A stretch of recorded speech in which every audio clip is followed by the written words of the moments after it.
Hi,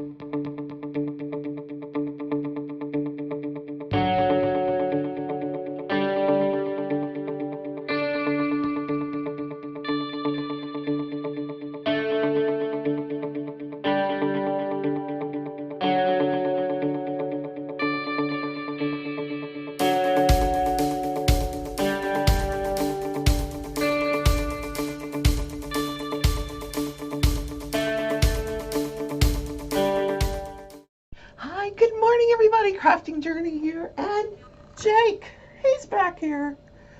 He's mad at me because I put drops in one ear, not the other, because at that point he was like, "Oh no, you don't." Um, couldn't get to the second ear. That's just the way it is. Then he starts snapping like he's going to bite you, and then I get mad, and that's the wrong way to respond to a dog. So I just back away, tell him I love him, and we'll try again another day. How are you guys? That Journey Chick on Instagram. Did I mention that? Anyway, how is everybody? Oh, great Wednesday night full of lives. Shalene was amazing. I love Shalene.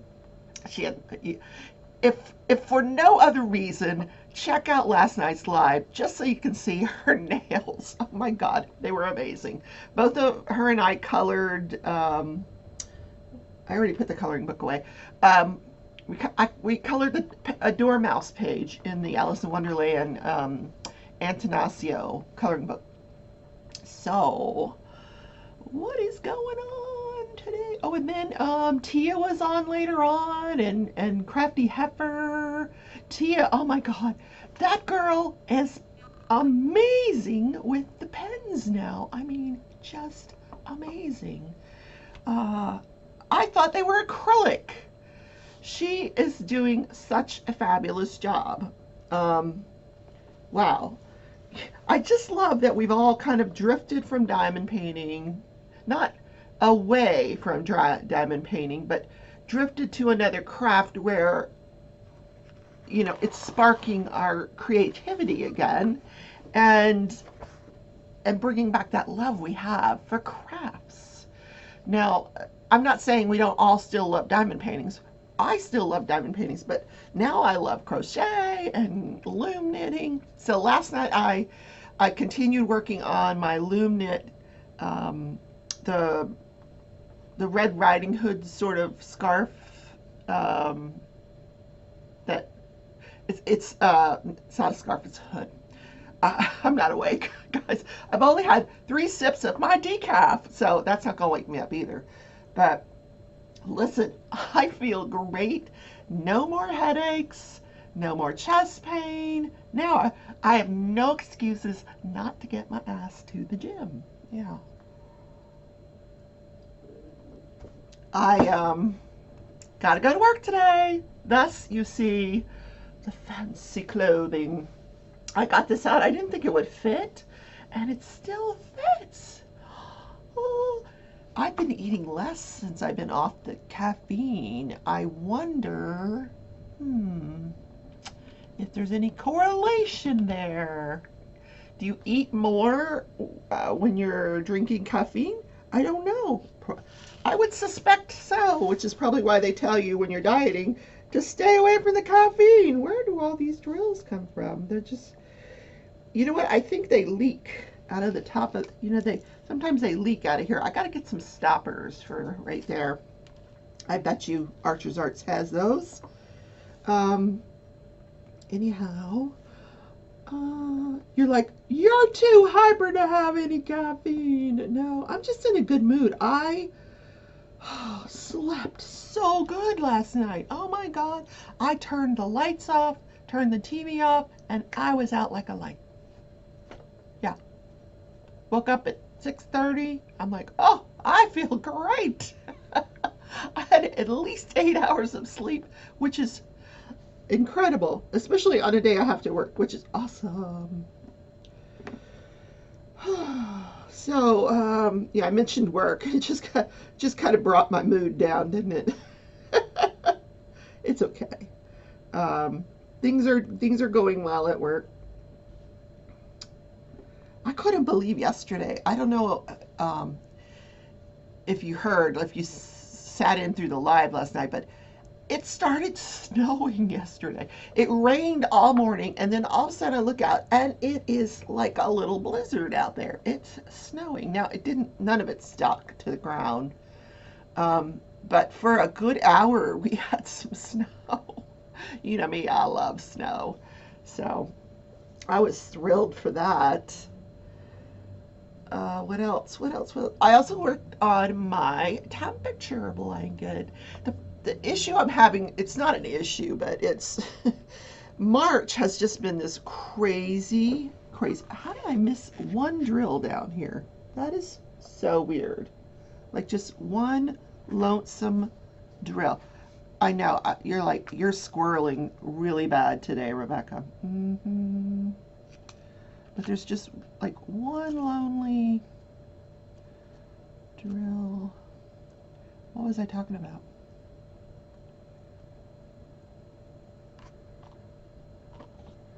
I don't even remember what. There's like all these holes down here. Just two, but anyway. I digress. Did I watch any TV? I watched one episode of Chicago Med. I'm getting a little bored. I'm gonna have to start switching to something else. But later on in the show, I have a new docu series that's coming to Netflix. I'm going to tell you all about. So let's talk about. Let's give them something to talk about. A little something to figure out. That is not how that song goes. I do like these. I have decided I like these. I'm going to order some more. Okay. What national day is this? This is National, I forget which one I chose. Oh, Sloppy Joe Day.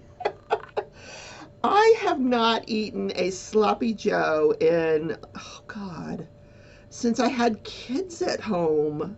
Seriously. And I love them. I like the ones that come in a can. I don't make them myself. But, I mean, I could make them. But why? You just buy the ground meat, you cook it up, you put the can of sauce in there and put it on the bun and you're good to go. But they say that Sloppy Joe originated when this gentleman went to Havana, Cuba, and he visited this bar called the Sloppy Joe. And the bartenders, the owner, bartender, whatever, served him this really cool sandwich. Now, in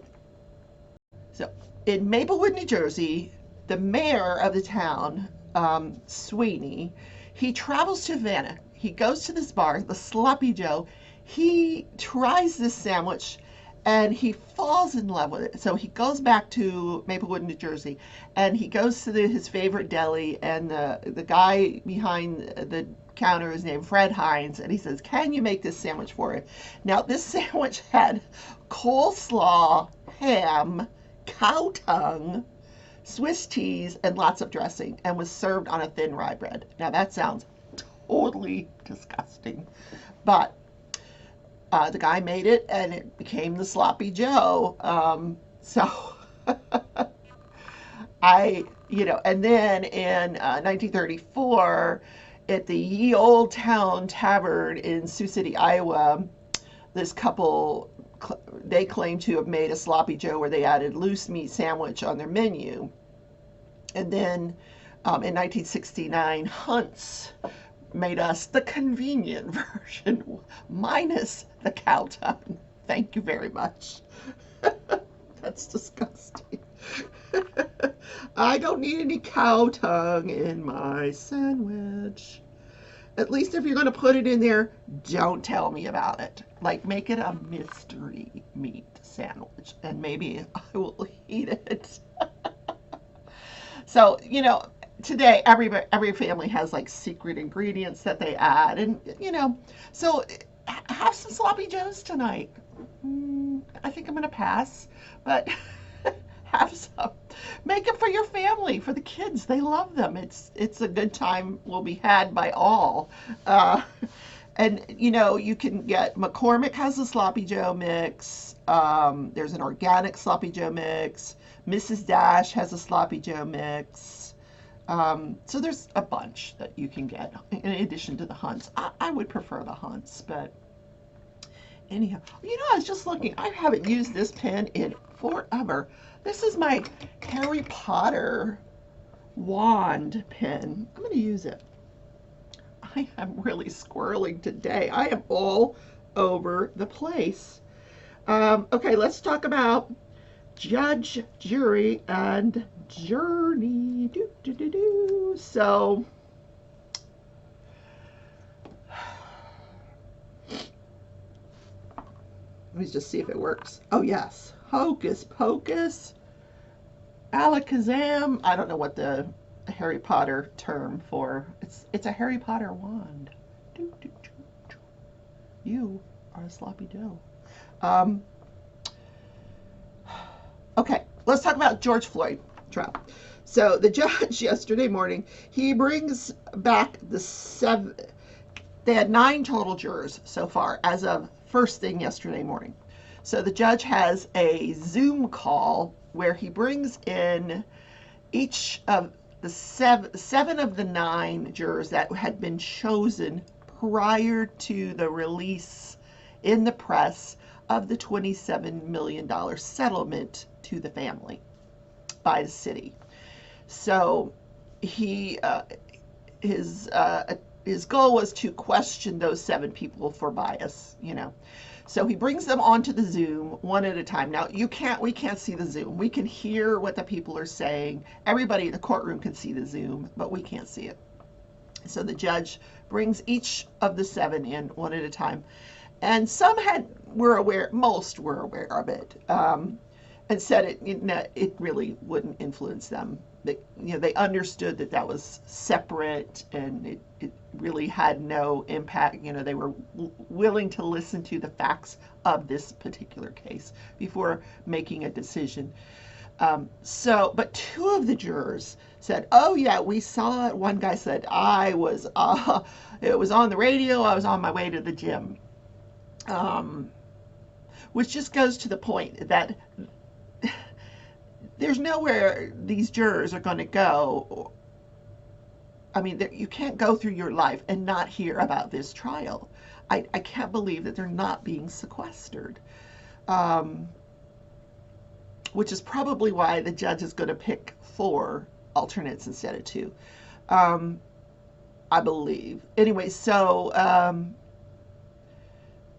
when he hears this on the radio, he's thinking, wow, that's a huge amount of money. He said, and it made me think when I heard how large that sum of money was, that the city felt like someone had done something wrong. So he was out of there. And then the other guy came in and said something similar, that, no, he could no longer be impartial, when that kind of money is given to the family. Nope, he's out of there.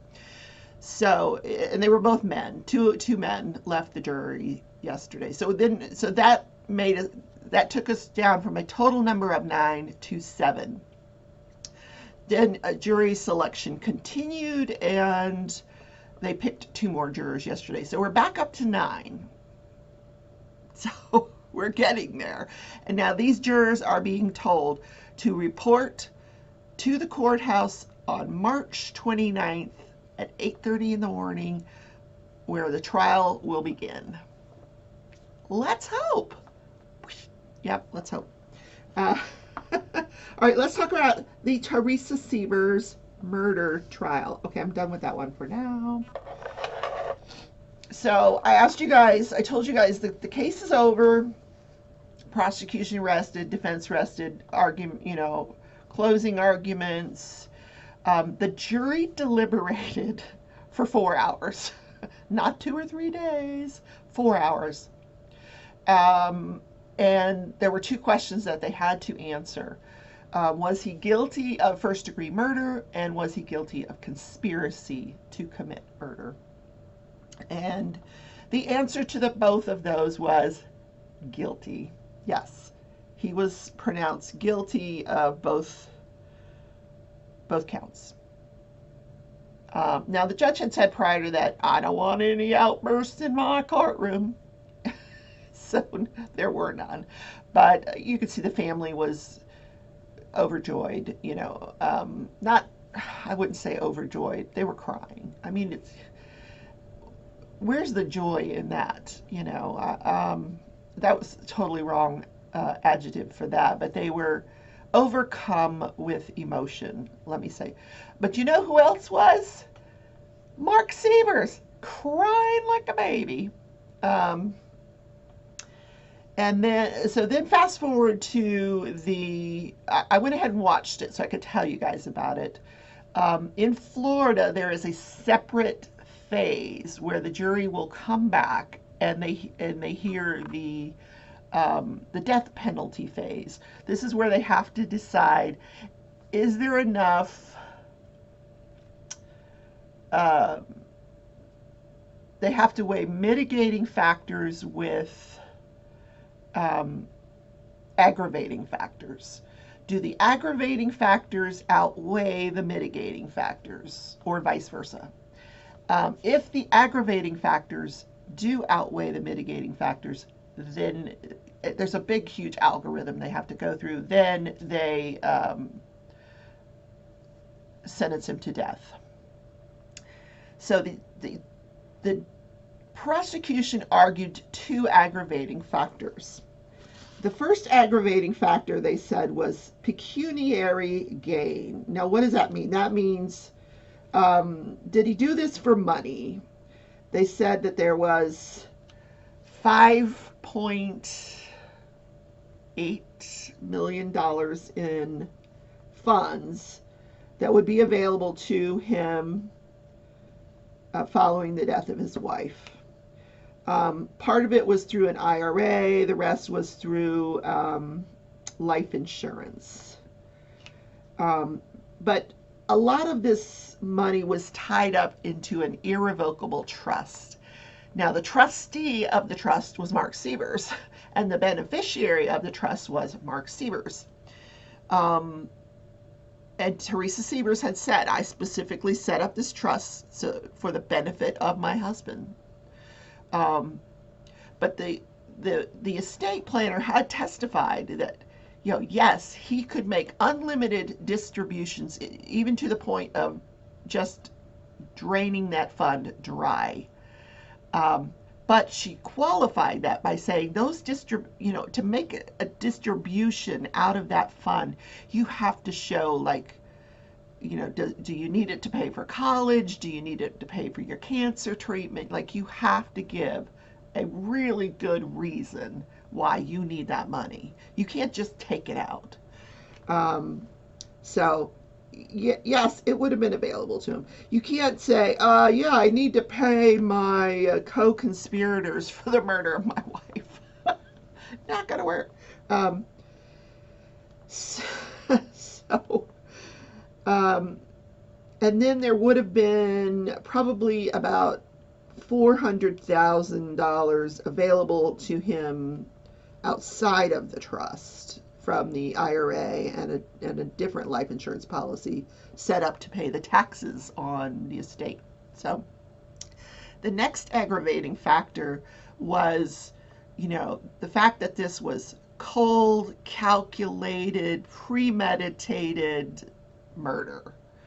And it absolutely was. I mean, no doubt about that. I mean, plenty of evidence of that. So that was a huge aggravating factor. So then you hear a bunch of mitigating factors. Yeah, he's a good guy. He's never been in trouble before. Clean record, clean as a whistle. So not surprisingly, and it didn't take them very long. The same day they went out to decide, probably as long as it took them to fill out the form, they came back and they said, did they think there was enough evidence for the aggravating factor of pecuniary gain, money? And they said no. They didn't think so. They didn't think that that was an aggravating factor. But yes, on the cold, calculated premeditation of this woman's murder. So, and you only had to find one aggravating factor. So they found the one. They go to the next part. Did that outweigh all the mitigating factors? Oh, yes, it did. So Mark Sievers was sentenced to death. And that is the end of that case. Sad. So then we come back for the sentencing, so then you have to be formally sentenced. Mark Sievers comes back. He's in an orange jumpsuit, or in this case, a red jumpsuit, not in his, Italian suit and tie. And he gets to speak, and he speaks for about 30 seconds, and he says, "I'm innocent. I did not do this. I did not kill my wife. She was my soulmate. I loved her dearly, and I can't wait to be with her in heaven." Oh, God. You know, God will judge what really happened, and oh my goodness. Yeah, he was laying it on thick. Um, so, uh, and by this time, he had already served 4 years in jail. So now, all the appeals and stuff start. He has an automatic appeal to the Supreme Court. Um,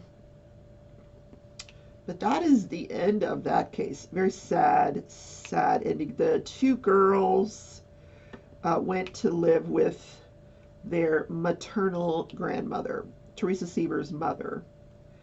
Um, there were Mark Sievers' mother, I think at one point had attempted to get custody, and the courts said no. That they would be that they would go to um, the maternal grandmother, and I think she's being helped out by the Teresa Sievers' sister because she's elderly. So I'm sure it's a lot of work on her because by now the girls are 16 and 13. So. And we know what girls are like at 16 and 13. Their heads will spin around like it's, what's that movie? Yeah, The Exorcist. Speaking of daughters, I talked to mine yesterday. Oh my God. I actually, after the live, I got on the phone, called her phone number. She answered. I was almost in shock. I didn't know what to say. And she was so delightful to talk to. I didn't get to talk to her long.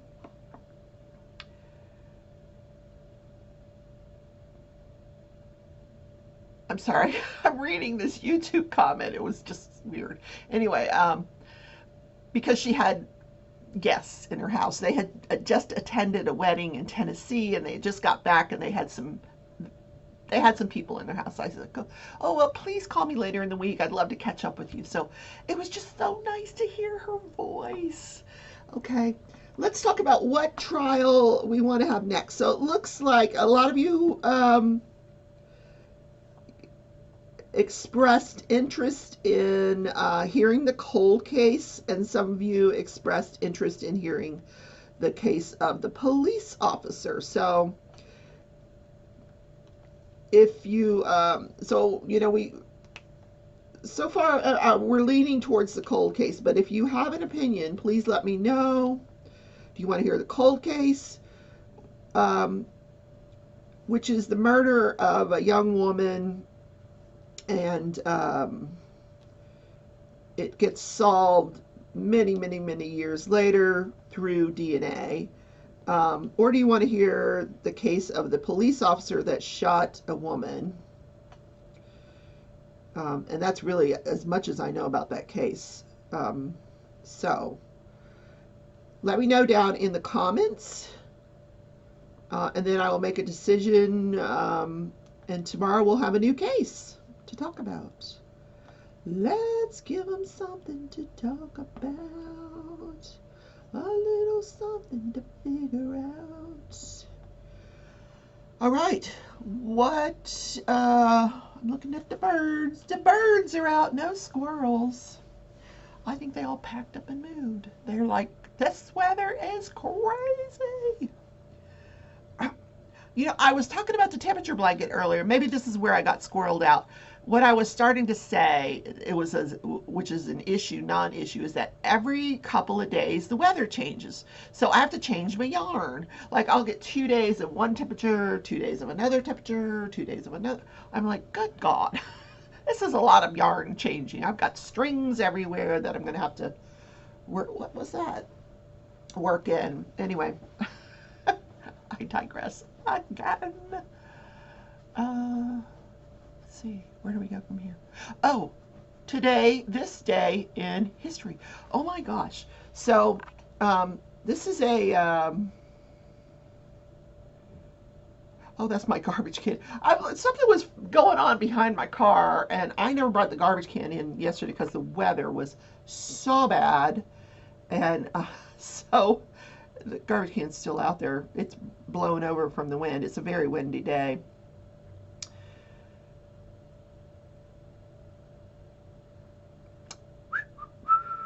So, in March 18th, 1990, there is a $500 million art theft. A pair of thieves dressed up as a policeman. Now, what's happening is there's a St. Patrick's Day celebration going on outside. So these two guys, and they were mob, hired by the mob. They go in, they trip the alarm. They encounter. They're dressed up like police. They encounter two security guards. They tie them up. Um, Not really tie them up. It was more like duct tape. They duct taped them up, and they stole. There's Rembrandt's. It was like the only Rembrandt landscape or seascape that he ever did, and it's huge. I forgot the name of it, but the Storm on the Sea of Galilee, which was from 1633. The storm, and it's gorgeous. Oh my goodness. Monet's, Degas. I mean, huge amount of. They got DNA off the duct tape. The FBI was involved. There was 13 works of art total. Now, the two people that actually committed, the two people that dressed up as police officers and went in and stole this art, they're dead. The mob killed them. They were dead within days after this. No one has ever been tried or convicted of this theft. No one has ever found this artwork. And if you do find it, if you happen to know where any of it is, there is a $10 million reward. 10 million. It may be higher than that now. I want to say it's 100 million. Anyway, whatever it is, lots of money. Anyway, Netflix is coming out with a series, and I'm going to put, if I can't put it directly into the footage here, I don't think I can. I tried earlier, but I will put a link in the description to the trailer for this show. It's going to be a 4-part docu-series on this theft, which is going to be incredibly interesting. I will probably watch it because I love true crime. So the name of the docu-series is, let me find it. Here we go. Netflix true crime series will investigate the brazen robbery of $500 million of artworks from the Isabella Stewart Gardner Museum. This was in Boston. It will be called, it just says, this is a robbery, the world's biggest. Now, I don't know if they're going to change the name of that, but there is an official trailer, and I'll put the link down in the description for you guys to watch. So it's Thursday. I got to go to work because remember, I traded off Tuesday just so I could be here for the plumber. And I have to say, all is well on the plumbing front. I'm all caught up with the laundry. All my clothes are clean again. Um, so I'm going to go into work. Gotta go to work. Work. Tonight, Wolfpack goes live on Thursday night, so check her out, Wolfpack Diamond Painting. I will be here in my cozy little bed, probably working on my temperature blanket. I wanted to work some more on it last night, but Jake, he's acting so weird in his old age. Literally came over and shoved the blanket away and sat in my lap and went to sleep. Like, get rid of this blanket, Mom. Stop working on this crochet. Pay attention to me. He's never done that, ever. It's just so weird. Yeah, even Tootsie's like looking like, what the heck is going on here? Yeah, cute dogs. So, I am going to have tomorrow night a special announcement. Mickey Sunshine goes live at 7 p.m. Central, 8 p.m. Eastern on Friday nights. So at, I think about 6:30 tomorrow night, 6:30 p.m. Central, I'm going to go live with a special announcement. And you don't want to miss it. Tell your friends. I'm not going to be live for long, 5 minutes, 10 minutes. Just going to make the announcement because I don't want to interrupt. It's a whole night of lives, and I don't want to interrupt everybody. But I know a lot of you are tuned in on Friday nights, so you'll have to check that out. Watch for the thumbnail on that. If you see it, set a reminder. Oh, this has so much knobbly bits on it. Goodness, this is why I am single placing the black 310, because of all the knobbly bits. Where's my tweezers? Anyway, what are fingers for, right? Fingernails. I don't have any. Here we go. Tweezers. Get this off here. Knobbly bits. It's like a puzzle piece. I don't know if you can. It's microscopic. I can't see that, Rebecca. Are you crazy? All right, guys. That's the show for today. I am off to work. Tomorrow is the Friday dance. Yay! Okay. Love you all.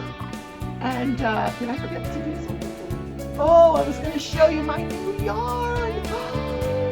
I'll show it to you.